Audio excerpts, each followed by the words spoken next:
Now that you have a basic idea about how memory works, I'm going to show you what primitives in Java look like in actual code. So, let's start with the smallest of all the primitives, the byte. Bytes have a default value of 0, and they kind of look like this. Again, just 8 different switches all set to off. So this would be an 8-bit word size underneath the hood. The next one is short. Now, shorts are larger than bytes, but they're still a default 0 when they start. And they are 16 bits, which means they look kind of like this underneath the hood. The next is probably the most common one we use as Java programmers. It's an int. I'm using short for integer.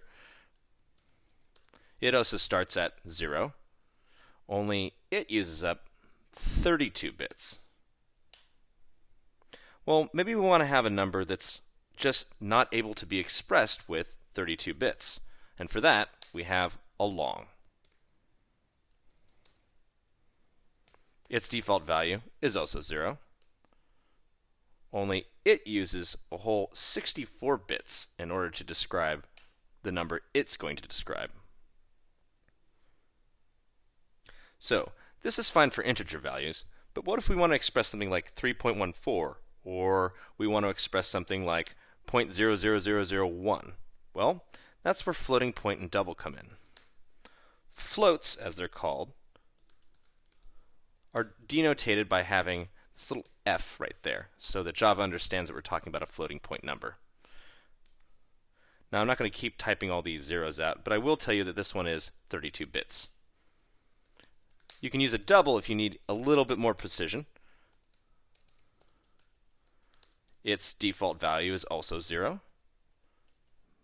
but it uses a whopping 64 bits, which is great if you really need some precision. Okay, so those are kind of all the number primitives, but there's still the char primitive.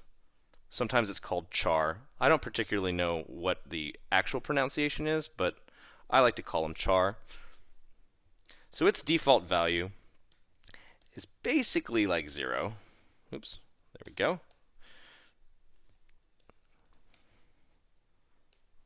My char equals that. Again, it's basically like a mapping of numbers to letters, with A starting around 65, a capital A. So I don't actually know what this symbol is in Unicode, but I do know that chars take up 16 bits.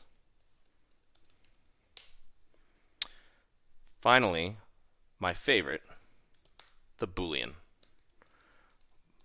They start with a value of false. They can only be true or false, and they take up 1 bit. So that's basically all of your primitives.